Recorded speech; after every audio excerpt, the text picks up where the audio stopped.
Olá, tudo bem? Meu nome é José Jefferson e você está no resumo da semana 5 de NBA. Nesse vídeo eu vou te contar 4 histórias sobre a semana 5, cada uma delas com uma pergunta a ser respondida na semana 6. Também teremos a certeza, a dúvida e a aposta, tanto retrospectiva quanto fazendo projeções para a semana 6 e, é claro, as indicações dos melhores jogos da semana que está começando. Beleza? Vamos lá então? Os Bucks começaram o ano com 2 vitórias e 8 derrotas, e agora estão com 9 vitórias e 9 derrotas, tendo uma sequência de 5 vitórias seguidas. Sendo que durante essa sequência de 5 vitórias, o time jogou contra Houston, jogou contra os Pacers e também jogou contra o Miami Heat. Ou seja, não é só por conta de um calendário fácil que o Milwaukee Bucks deu uma ressuscitada na temporada. Inclusive no recorde da Copinha, esse time está com 3 vitórias e nenhuma derrota, liderando o seu grupo. Para a gente começar a falar sobre esse time, eu vou começar falando sobre o que não mudou do começo do ano para cá. E felizmente o que não mudou foi o excelente desempenho do Giannis, que lá no começo da temporada a gente já vinha falando que era possivelmente a única coisa que estava salvando os Bucks de um vexame ainda maior. No momento, o Giannis tem uma média de 32,4 pontos por jogo, além de 11,9 rebotes e 6,4 assistências. O que, junto com essas vitórias, junto com essa campanha pelo menos meio a meio dos Bucks, coloca ele na briga por MVP. Damian Lillard também segue jogando bem. É claro que ele já teve jogos terríveis nesse ano, mas ele foi e segue sendo peça essencial para o time dos Bucks seguirem sendo competitivos. No momento ele tem uma média de 26 pontos por jogo e liderou o Milwaukee Bucks no jogo contra o Miami Heat, que o Giannis não estava disponível por conta de uma lesão. Até onde a gente sabe, essa lesão não é grave, ele deve voltar já nos próximos jogos. Nesse jogo específico, o Damian Lillard conseguiu marcar 37 pontos e comandar o time para a vitória. Agora falando o que mudou, porque muita coisa teve que mudar para esse time sair de uma sequência de derrotas e engatar uma sequência de vitórias, uma dessas coisas foi o ataque. Necessariamente, um pouco mais, na questão das assistências. O time está distribuindo muito melhor a bola e essa melhora também se reflete nos números. No começo da temporada, os Bucks eram o terceiro time que menos dava assistências durante o jogo. Esse número de terceiro que menos dava assistência passou para o 15º time da liga. Ou seja, está bem ali no meio. Não é uma melhora expressiva, ele não está entre os times que mais distribuem a bola, mas de certa forma, os Bucks ainda é um time muito dependente do Damian Lillard e do Giannis Antetokounmpo. É uma melhora significativa, como eu falei, é aí que é onde a gente vê muito da diferença. Ainda não chegou aonde eu acho que é o ideal, mas com certeza já melhorou bastante. Aumentar o número de assistências passa muito pela confiança que os principais jogadores, aqueles que vão ter a bola na mão por mais parte no jogo, têm nos seus companheiros. E isso também foi uma coisa que melhorou muito, a confiabilidade dos outros jogadores dos Bucks. E aí, nesse momento, comparado ao que a gente estava no começo da temporada, você pode entender esses outros jogadores como qualquer um que não seja o Damian Lillard e o Giannis. Um belo exemplo dessa melhora é o Brook Lopes, que começou o ano com uma média de 9 pontos por jogo e agora já está com 16. Outra coisa que mudou muito também no jogo desse jogador foi o aproveitamento da bola de 3, que a gente sabe que é um fator importante para ele, Ele tem esse arremesso, mas começou o ano muito mal, estava com aproveitamento de só 27% e agora é de 44%. Além do impacto ofensivo que isso causa, ele também vem ajudando muito na defesa. Atualmente ele é o segundo jogador na liga com mais bloqueios, só ficando atrás do Victor Wembanyama. A defesa conseguiu também melhorar bastante e acompanhar essa evolução no ataque, na verdade evoluindo até mais. No começo da temporada o time tinha só a 22ª defesa da liga e hoje já é a 7ª melhor. Bem, muitas coisas mudaram, como eu falei, o time realmente está em evolução, mas ele está em evolução pelo que a gente acreditava que ele deveria estar no começo do ano, Foi um começo do ano desastroso. E agora parece que os Bucks estão regressando à média, ou pelo menos ao que esse time deveria ser. E aí fica a pergunta dessa história. Qual que é o teto dessa evolução dos Bucks? Será que eles vão melhorar muito mais? Será que esse time vai seguir crescendo e chegar no ponto que a gente acreditava que ele ia chegar, sendo a terceira ou a quarta força da Conferência Leste? E se isso não acontecer, esse time já é o suficiente para brigar por muito? Porque assim, tudo é uma questão de expectativa. A nossa expectativa até semana passada é que esse time pelo menos ganhasse algum jogo. Com eles melhorando, a gente volta a fazer as cobranças que a gente acredita que um time que quer brigar por título mereça ser cobrado. E eu acho que essas são as perguntas que vão ser respondidas nas próximas semanas. E a segunda história é sobre o melhor jogador da semana. LaMelo Ball teve atuações simplesmente absurdas pelos Hornets nos últimos 4 jogos. Mas se o time continuar jogando como jogou nesses últimos 4 jogos, ele vai ganhar no máximo o prêmio Nem Não É do Ano. Porque puta merda, como ele tá carregando o Charlotte Hornets nas costas. Atualmente ele é o segundo jogador com a maior média de pontos na liga, só ficando atrás do grego que a gente acabou de falar. Nesses jogos, ele teve uma média de 35 pontos por jogo, além de contar também com 7.8 assistências, o que mostra que pelo menos ele segue tentando distribuir um pouco a bola. Nessas 4 partidas somadas, LaMelo tem 108 arremessos de quadra. Isso é pelo menos 25 a mais que o segundo colocado. Galera, 25 arremessos é o que o Luka Doncic costuma chutar por jogo. E olha que assim, vamos falar de jogo individual, né, de jogadores que individualizam muito o jogo, o Luka Doncic é um desses, e ainda assim esse número está acima da média dele. Para além da quantidade de pontos, eu acho que esse volume de arremessos também traduz muito bem a situação atual do time. No jogo contra o Orlando Magic, o LaMelo Ball fez 44 pontos e o time no total fez 84, ou seja, ele fez mais do que a metade dos pontos do time sozinho. E se a gente for tirar o Brandon Miller da história, que esse pelo menos está tentando ajudar, cara, acabou o Charlotte Hornets, né? Pelo amor de Deus, não sobrou nada. Assim, eu sei também que os Hornets vêm sofrendo com alguns problemas de lesão. Mas quando esse time estava completo, eles também não pareciam ser tão competitivos, pelo menos não corresponder à competitividade que eu acho que o LaMelo consegue ter. E eu trago a pauta aqui justamente por conta disso. O time perdeu 4 dos últimos 5 jogos e nesse momento tem uma campanha de 6 vitórias e 11 derrotas. Já que a situação não deve melhorar, pelo menos a curto prazo, e o LaMelo também não vai pedir troca, até porque ele acabou de renovar, né? Acabou de sair do seu contrato de calouro, a pergunta que fica é: o que os Hornets precisam fazer para se tornarem um time competitivo? É bem complicado a gente responder essa pergunta e até ter um pouco de esperança, porque, pelo menos se chamando Charlotte Hornets, eles ainda não tiveram sequer uma temporada competitiva. Então as coisas não parecem dar indícios que vão mudar da noite pro dia, ou que pelo menos vão mudar nessa temporada. Claro, ter o LaMelo jogando muito e ter o Brandon Miller evoluindo é um bom sinal? É um bom sinal, mas eu acho que esse time vai precisar ir um pouco além para ser pela primeira vez competitivo. Eu acho que dispensar o criminoso seria um ótimo primeiro passo. Bem, isso aqui também poderia estar nas notícias, como a gente fez as últimas vezes, mas como são alterações que afetam muito o jogo, eu resolvi trazer aqui para as histórias. Alguns dos jogadores que estavam lesionados e perdendo jogos voltaram nessa semana, um deles inclusive fazendo a sua estreia na temporada. Agora eu vou pegar aqui minha cola porque a gente vai falar um pouco sobre eles, sobre cada um dos retornos e também comentando a situação atual deles e do time, beleza? Primeiro retorno notável, Bradley Beal e Kevin Durant. Eles voltaram nessa terça-feira contra o Los Angeles Lakers e tiveram impacto imediato, o que também já era de se esperar, né? O Phoenix Suns teve 7 jogos sem o Kevin Durant e ganhou apenas 1, perdendo 6 partidas, né? Fez muita falta e que bom para os Suns que eles estão de volta. O Nikola Jokic também voltou às quadras depois de perder 3 partidas por motivos pessoais. Esse motivo pessoal era basicamente que ele foi pai novamente, né? Voltou jogando contra o Los Angeles Lakers. Não, eu não vou fazer nenhuma piadinha com isso. Você é maldoso. Você que está pensando isso, você não gosta dos Lakers.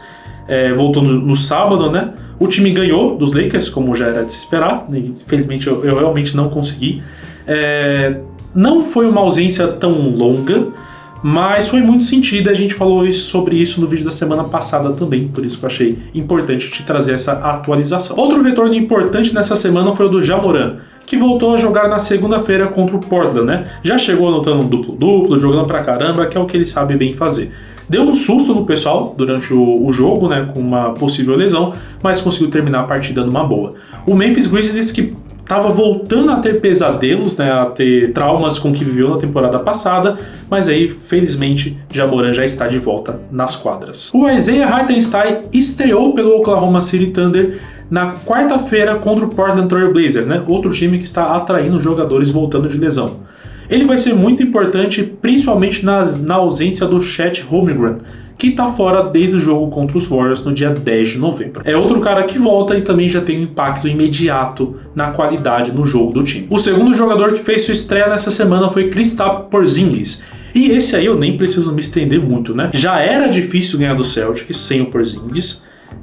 Com ele fica mais complicado ainda, e ele volta tendo também um impacto imediato, que é muito bom para o time que não vai precisar ficar esperando ele esquentar e tirar o ferrugem, né? Já voltou jogando muito bem na surra que o Celtics deu nos Clippers nessa última segunda-feira. E o último retorno que a gente vai comentar aqui é do DeJounte Murray, jogador que foi trocado para os Pelicans nessa temporada e só jogou um jogo, né? Ou mal isso, no começo da temporada, logo na sua estreia ele acabou se machucando. Para a situação atual do New Orleans Pelicans, qualquer retorno de lesão já seria maravilhoso, quem dirá de um dos seus principais jogadores, né? Ele que ainda não jogou, mas tem o seu retorno previsto para essa quarta-feira, dia de postagem desse vídeo. E a pergunta dessa história é qual desses jogadores vai ter o maior impacto? Quem vai fazer o melhor comeback na temporada de 2024-2025? Vamos ver.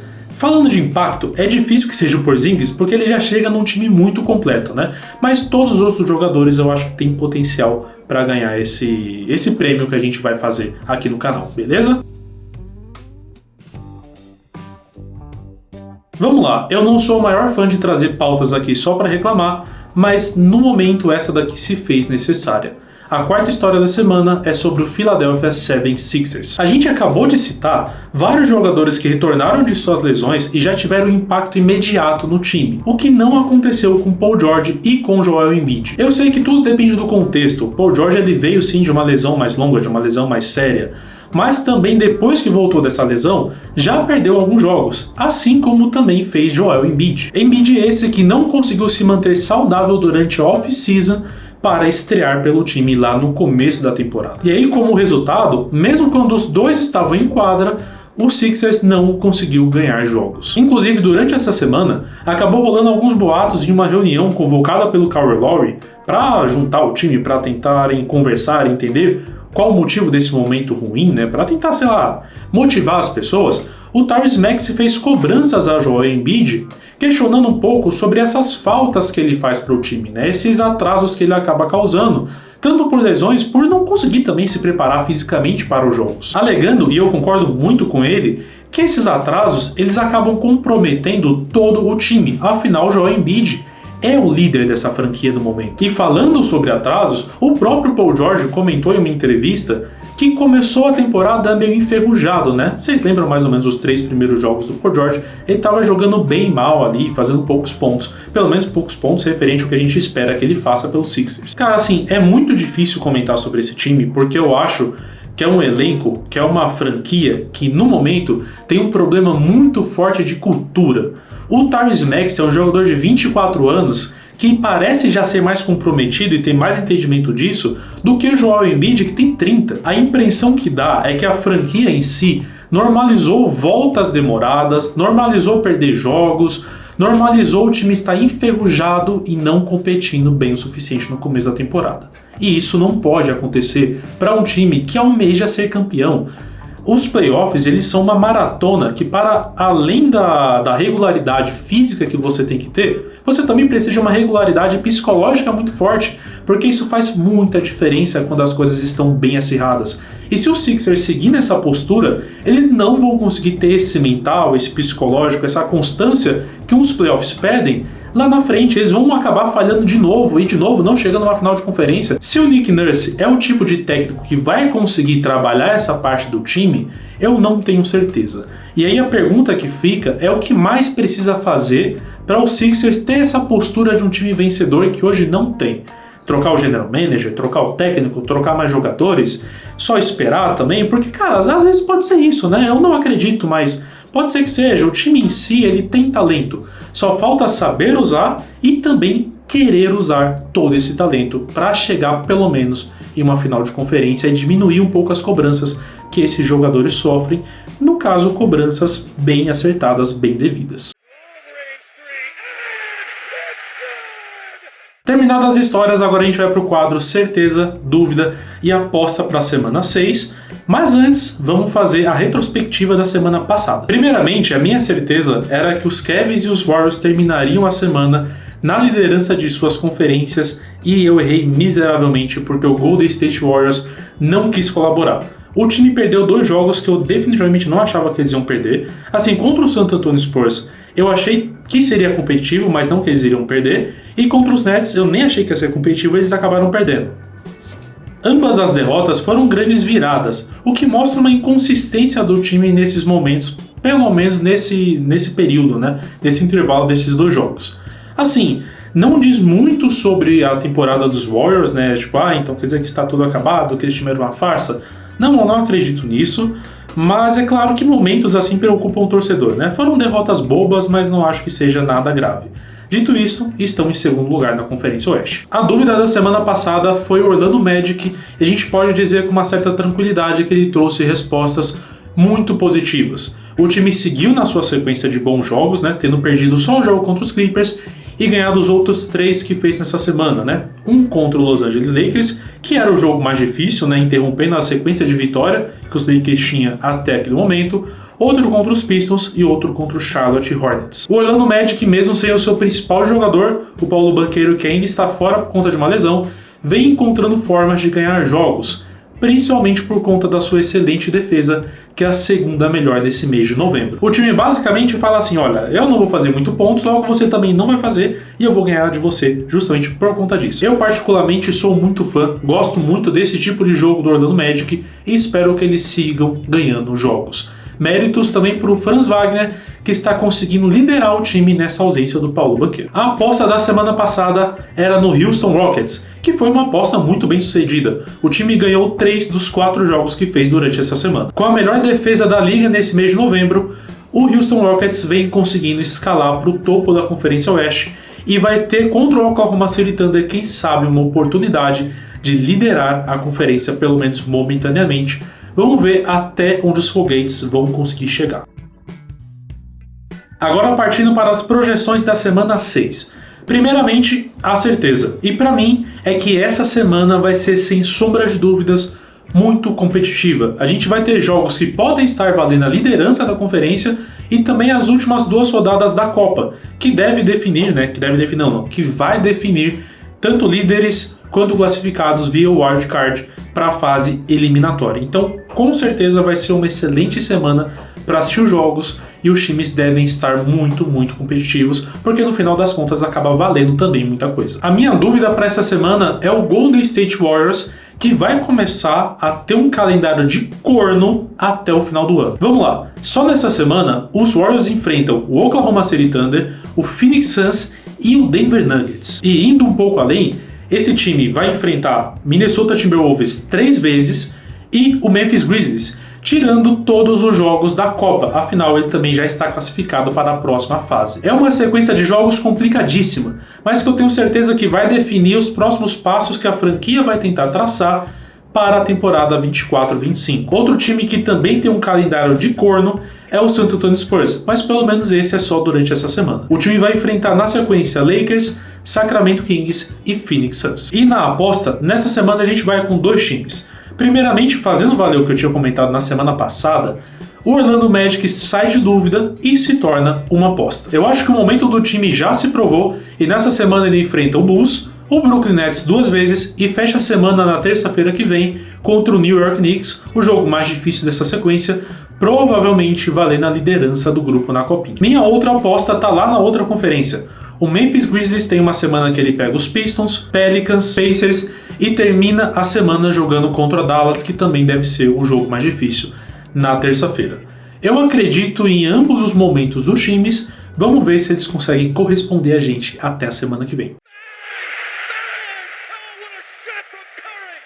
Agora vamos para as recomendações de jogos da semana 6. Nessa semana eu vou fazer um pouco diferente, tá? Além de recomendar os 5 jogos principais que eu acho que vai ter, eu vou tentar falar aqui também todos os jogos que vão ter transmissões com narração em português. Beleza? Então vai ter mais jogos aqui. Novamente, vou deixar a tabela enquanto estou falando todo esse monte de baboseira aqui do lado com várias partidas para você poder acompanhar. E caso você tenha mais alguma dúvida, ou caso você queira ver tudo que está acontecendo, o app da NBA é bem completo e você vai conseguir acompanhar todos os jogos, beleza? Mas por via das dúvidas, também vou deixar aqui embaixo na descrição a lista com os principais jogos e todas as transmissões nacionais. Vamos lá, na quarta-feira a gente tem o New York Knicks enfrentando o Dallas Mavericks às 9h30 da noite com transmissão da ESPN. Nesse mesmo dia, a gente tem o Oklahoma City Thunder enfrentando o Golden State Warriors à 00:30 também pela ESPN, né? Rodada dupla esse jogo dos Warriors contra o OKC vai ser um jogaço, assim como foi o primeiro, eu tenho certeza vai ser bem legal de acompanhar. Se os Warriors vão conseguir sair desse momento ruim, ou se o Oklahoma City Thunder vai conseguir vingar a primeira derrota que sofreu na temporada regular. Na quinta-feira, dia 28, a gente não tem nenhum jogo, porque é o dia de ações de graças lá nos Estados Unidos. Eu tenho certeza que você, assim como eu, só conhece esse feriado ou por conta da NFL ou por conta do Todo Mundo Odeia o Chris, e nesse dia, na NBA, a gente não tem nenhum jogo, beleza? Então vamos pular direto para sexta-feira. Na sexta-feira, a gente tem o Minnesota Timberwolves enfrentando o Los Angeles Clippers. O jogo começa às 9h30 da noite e tem transmissão pela ESPN. Nesse mesmo dia, a gente tem o Boston Celtics enfrentando o Chicago Bulls. O jogo começa às 10h e só tem transmissão pelo NBA League Pass. Por que eu estou recomendando esse jogo aqui se o Celtics é muito mais favorito? É um jogo que vale pela Copa e no momento o Chicago Bulls está liderando, ou seja, vale a liderança do grupo, beleza? Então, se você tiver o League Pass, também vale muito a pena assistir. Ainda na sexta-feira, ou no caso de sexta para sábado, a gente tem o Oklahoma City Thunder enfrentando o Los Angeles Lakers. O jogo começa à meia-noite e tem transmissão da ESPN, completando aí a rodada dupla de transmissões da emissora. No sábado, dia 30, a gente também tem 2 jogos com transmissões nacionais. No primeiro, o Philadelphia 76ers enfrenta o Detroit Pistons. O jogo começa às 9h e tem transmissão do Prime Video. Algumas horas mais tarde, às 11h da noite, o Golden State Warriors enfrenta o Phoenix Suns. O jogo começa às 11h, então não tão tarde assim, né, comparado a um jogo da Conferência Oeste, e tem transmissão da ESPN. Domingo, dia 1º de dezembro, é onde a gente tem os melhores jogos dessa semana, com toda certeza. Para começar a rodada, a gente tem o Boston Celtics completo dessa vez, enfrentando o Cleveland Cavaliers. O jogo começa às 8h da noite e tem transmissão do Prime Video. Também no domingo a gente tem um jogo que pode valer a liderança da Conferência Oeste. O Oklahoma City Thunder vai jogar contra o Houston Rockets. O jogo começa às 9h da noite e tem transmissão pelo NBA League Pass. E ainda no domingo a gente tem a transmissão gratuita da semana feita pelo YouTube da NBA Brasil. O Los Angeles Lakers enfrenta o Utah Jazz às 10h. Beleza? Novamente, transmissão gratuita, só colar lá no canal da NBA Brasil. Na segunda-feira a gente tem esse mesmo Los Angeles Lakers enfrentando o Minnesota Timberwolves. O jogo começa às 10h e tem transmissão pela Vivo TV e também pelo NBA League Pass, logo narração em português para a gente ouvir. Já na terça-feira, no dia 3, a gente tem os últimos jogos da fase de grupos da Copa. Ou seja, muita coisa, né, da importância desses jogos vão ser definidas na sexta-feira. Por conta disso, eu vou falar aqui as 2 transmissões nacionais, porque isso não vai mudar, mas eu peço para que você me acompanhe nas redes sociais, que na segunda-feira eu vou estar postando algum conteúdo falando sobre os principais jogos desse dia, porque muita coisa vai ser decidida em alguns confrontos específicos. Beleza? Mas comprometido, vamos lá também para as 2 transmissões nacionais. O Orlando Magic enfrenta o New York Knicks às 9h30 da noite com transmissão do Prime Video. Esse jogo eu já te adianto que vai estar nas indicações de segunda-feira, porque vai com certeza definir a liderança do grupo. Se não definir a liderança do grupo, vai definir, eu acho, na minha opinião, um dos wildcards, beleza? Então fica ligado nessa partida. E começando à meia-noite, ou seja, de terça para quarta, o Golden State Warriors enfrenta o Denver Nuggets. Também valendo pela Copa, o jogo tem transmissão do Prime Video, beleza? Bem, por hoje é só, espero que você tenha gostado do vídeo. Se você gostou, deixe seu like. Se você gostou muito, comenta aí embaixo quais são seus pitacos para esses jogos que a gente acabou de falar. E eu vejo você aqui na semana que vem, beleza? Valeu, tchau, tchau, até mais.